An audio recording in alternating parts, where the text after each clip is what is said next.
Game of Thrones is reaching its conclusion this Sunday.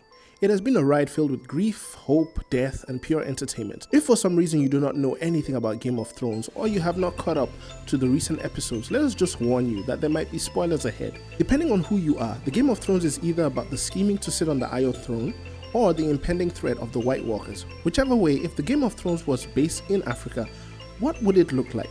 Where would the White Walkers come from? Would winter be coming or would it be already here? That is what we'll talk about today on Green Click.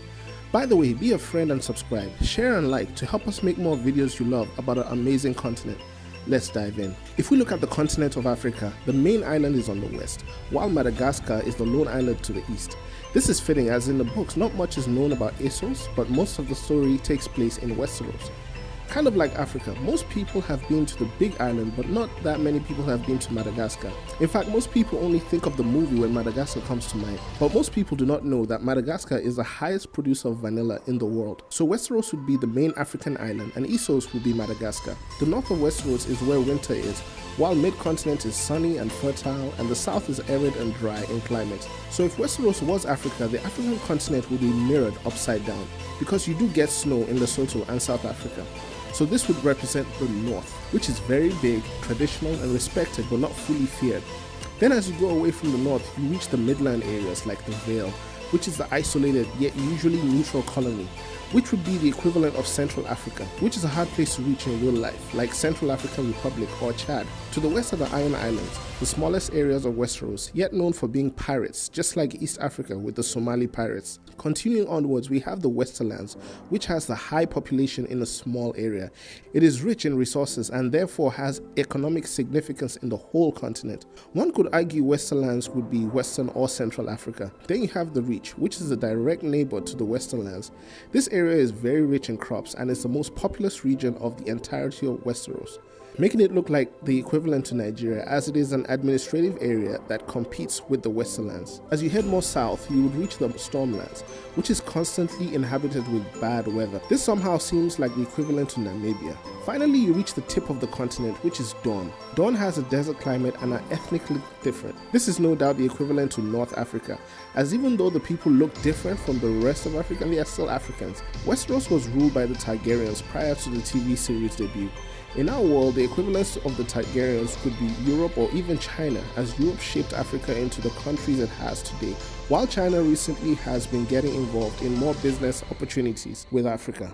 How would the whole Game of Thrones play out if it were based in Africa today? Though Africa has a long history of corruption, forced slavery, and coups by those who have power, merging our world today with that of Westeros would be less violent now, because almost all African countries uphold human rights and we're generally better than our ancestors from the 15th century and before.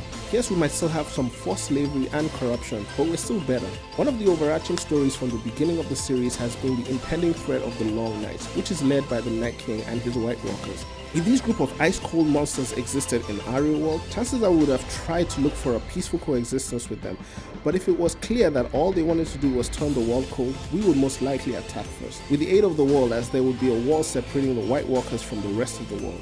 If we found out what would defeat the White Walkers, which is dragon glass and Valyrian steel, we would definitely try to mine these chemicals that make these objects and probably make bullets out of them. One distinct disadvantage would be the numbers. See, the Night King can resurrect the dead without touching them. The only way to defeat the dead army would be to eliminate the Night King himself, because he is the link to everything cool.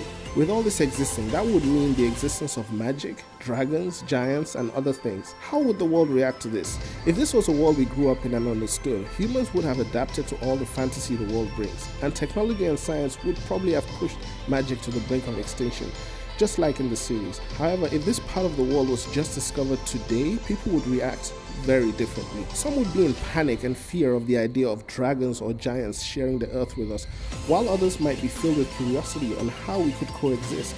The government of the world would definitely have a plan in place to deal with these beings if any form of warfare broke out.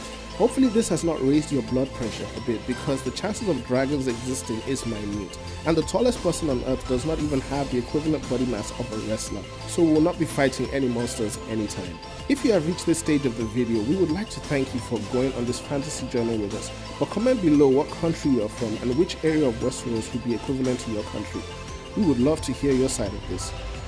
Thank you for spending a few minutes of your day with us. If you'd like to be informed when we roll out new videos, subscribe and give us a like. Share this with a friend and drop a comment if you disagree or would like to request a video. Till then, brothers and sisters, have a nice day.